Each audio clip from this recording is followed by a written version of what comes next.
अस्सलाम वालेकुम dear students. आज के लेक्चर में हम बात करेंगे अबाउट के मैप। स्टूडेंट्स, के मैप एक बहुत इंपॉर्टेंट टॉपिक है।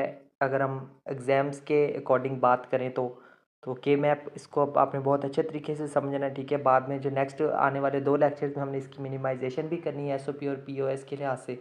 सो वो और ज़्यादा इंपॉर्टेंट टॉपिक बन जाते हैं, लेकिन उससे पहले हमें के मैप के बारे में पता होना चाहिए। तो के मैप बजाते खुद एक बहुत इंपॉर्टेंट टॉपिक है जो कि एग्जाम्स के अंदर लॉन्ग क्वेश्चन के तौर पर पूछा जाता है। तो स्टार्ट करते हैं यहाँ से इसके इंट्रोडक्शन के साथ। A Karnaugh map or simply K map is a graphical method used to simplify Boolean algebra expressions, ठीक है। सबसे पहली बात, के जो है वो ये एब्रीविएशन है हमारे पास करनॉफ की, ठीक है। करनॉफ एक साइंटिस्ट का नाम था जिनके नाम के ऊपर ये करनॉफ मैप या फिर इसको हम के मैप कहते हैं, ठीक है। तो ये जो क्या होता है, के मैप क्या होता है, ये हमारे पास एक जो है वो एक ग्राफिकल मेथड होता है, ठीक है, जिसको जो है वो हम इस्तेमाल करते हैं बूलियन अलजेब्रिक एक्सप्रेशंस को सिंप्लीफाई करने के लिए, ठीक है। सो it helps in minimizing the number of logic gates required to implement a digital circuit। तो किसी भी डिजिटल सर्किट को इम्प्लीमेंट करने के लिए अगर हमारे पास बहुत ज़्यादा लॉजिक गेट्स रिक्वायर्ड होते हैं तो जो के मैप की मदद से हम उन लॉजिक गेट्स को क्या कर सकते हैं, मिनिमाइज़ कर सकते हैं, ठीक है। ये इसका मेन किरदार, इस वजह से जब हम के मैप को इस्तेमाल करते हैं, ठीक है। उसके बाद मज़ीद इसकी जब एक्सप्लेनेशन की बात करते हैं, यहाँ से देखते हैं in many digital circuits and practical problems. बहुत सारे डिजिटल सर्किट्स और प्रैक्टिकल प्रॉब्लम्स में we need to find expressions with minimum variables. हमें जो है वो हमें एक्सप्रेशंस फाइंड करने की ज़रूरत पड़ती है जिनके साथ जो है वो जिनमें जो है वो हमारे पास कम से कम वेरिएबल्स होते हैं। We can minimize Boolean expressions of 3-4 variables very easily by using K map without using any Boolean algebra, ठीक है। तो हम जो है वो 3 या 4 वेरिएबल्स वाले जो हमारे पास जो होते हैं एक्सप्रेशंस होते हैं, बूलियन एक्सप्रेशन, उनको जो हम इजीली मिनिमाइज़ कर सकते हैं के मैप का इस्तेमाल करते हुए बगैर किसी बूलियन अलजेब्रा का इस्तेमाल किए, ठीक है। ये कैसे करेंगे, ये नेक्स्ट मजीद हम आपको जिसको डिटेल में डिस्कस करेंगे। आगे है जी, the K map can take 2 forms which are given. जो के मैप है ना, ये 2 फॉर्म्स ले सकता है। जो उसमें पहली है हमारे पास sum of product form and number second is product of sum form. यानी कि के मैप को हम एसओपी और पीओएस दोनों फॉर्म्स में हम जो है इसको ड्रॉ कर सकते हैं, ठीक है। So according to need of problem, K map is a table like representation. जो हमारे पास जो है वो कोई भी प्रॉब्लम है उसकी नीड के अकॉर्डिंग जो के मैप है ये हमारे पास क्या है, एक टेबल लाइक रिप्रेजेंटेशन। यानी कि इसमें भी हम एक टेबल ड्रॉ करते हैं। We will find a grid of K map with zeros and ones. हमारे पास यहाँ पे हमें एक ग्रिड मिलेगी, ठीक है, जिसमें जो है वो जीरोज और वंस होंगे।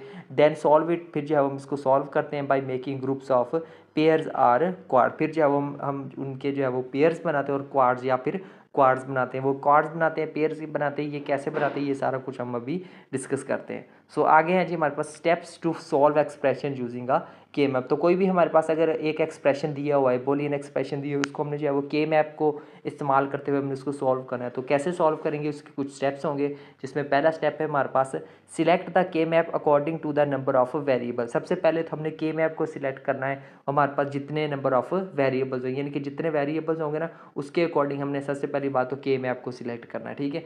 जो सेकंड है वो है जी identify min terms or max terms as given in problem. तो फिर हमने जो है उस प्रॉब्लम के अंदर हमें जो है वो मीन टर्म्स कौन सी दी गई हैं या मैक्स टर्म्स कौन सी दी गई हैं उनको आइडेंटिफाई करना है, ठीक है। Number third is for SOP. अगर हमारे पास जो है वो एसओपी हो, put ones in blocks of K map respective to the max terms, ठीक है। तो अगर हमारे पास जो है वो एसओपी हो, ठीक है, तो एसओपी के लिए हम क्या करते हैं, वंस को पुट करते हैं ब्लॉक्स के अंदर, ठीक है। जो के मैप के ऐसे समझ लें कि हमारे पास जो है एक टेबल होगा जिसके अंदर जो है वैसे ब्लॉक्स बने होंगे, ठीक है। उन ब्लॉक्स के अंदर जो है वो हम इस जीरोस और वंस को कंसीडर किया होगा, ठीक है। तो उन ब्लॉक्स के अंदर जो है हम वन पुट करेंगे कब, जब हमारे पास बात होगी एसओपी की। यानी कि ये जो के मैप होगा इसको हम किसके अकॉर्डिंग ड्रॉ कर रहे होंगे, एसओपी के अकॉर्डिंग ड्रॉ कर रहे होंगे। तो हम जो है वो वंस पुट करेंगे उन ब्लॉक्स के अंदर, ठीक है, के मैप के रेस्पेक्टिव। अगर हम जो है वो मैक्स टर्म्स को रिप्रेजेंट करें, अदरवाइज या फिर जो है हम क्या पुट कर देंगे, जीरो पुट कर देंगे, ठीक है। सो उसके बाद है जी हमारे पास जो नेक्स्ट स्टेप है वो है हमारे पास for POS put zeros in blocks of K respective to the max terms ones elsewhere. तो अगर जो है वो हम बात कर रहे हो अगर पीओएस की, सॉरी यहाँ पे हाँ पीओएस की, तो उसके लिए हम क्या पुट करेंगे, वन की जगह पे क्या पुट करेंगे, जीरोज पुट करेंगे उनके उसके मैप के ब्लॉक्स में। अल्सवेयर या फिर हम क्या करेंगे, वन पुट करेंगे, ठीक है। तो एसओपी में क्या पुट करना है, वन पुट करना है, और पीओएस में क्या पुट करना है, जीरो पुट करना है। ये बात बहुत इंपॉर्टेंट है, याद रखना। नेक्स्ट है जी हमारे पास स्टेप है मेक रेक्टेंगुलर ग्रुप्स बनाने हमने containing total terms in power of 2। ठीक है, तो टोटल टर्म्स जिसके अंदर जो है वो हमारे पास तमाम की तमाम टर्म्स जो है वो आ सके।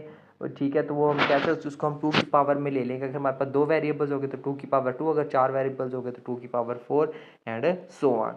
सो and try to cover as many elements as you can in one group. तो और एक ग्रुप में जो है वो हम ज़्यादा से ज़्यादा जितने एलिमेंट्स ले सकते हो उनके लेने हैं। ठीक है, फॉर एग्जांपल ये देखिए हमारे पास जो ये अगर ये जो है वो हमारे पास अगर एक के मैप है ना, तो इसके जो है वो ये ब्लॉक्स होंगे। ठीक है, इन ब्लॉक्स के अंदर जो है वो हमने डिजिट्स कंटिन्यू, जैसे अगर एसओपी है तो उसमें जो है समझ ले कि ये जो है वो उन ब्लॉक्स के अंदर हमने क्या क्या वन वंस पुट किए हुए हैं। ठीक है, फिर हमने इसके बनाने होते हैं ग्रुप्स बनाने होते हैं। ठीक है, वो ग्रुप्स किसके हो सकते हैं, 2 के भी हो सकते हैं, 4 के भी हो सकते हैं, 8 के भी हो सकते हैं। ठीक है, तो वो हमने जो है वो ग्रुप फॉर एग्जांपल जो है वो हमने अगर 2 के बनाने हो तो एक ग्रुप देखिए हमारे पास ये बन गया। ठीक है, 2 का एक 2 का ग्रुप हमारे पास ये बन गया। ठीक है, उसके बाद फॉर एग्जांपल अगर हमारे पास यहाँ पे भी वन हो तो एक ग्रुप हमारे पास इन दोनों का बन गया।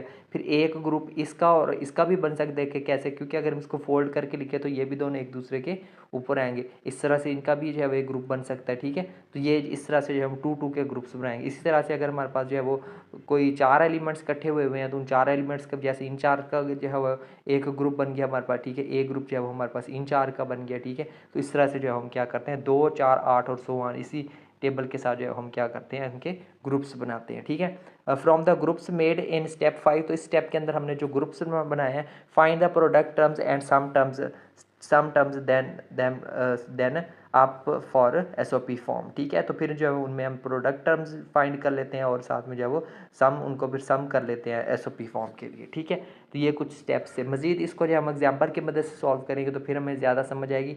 अब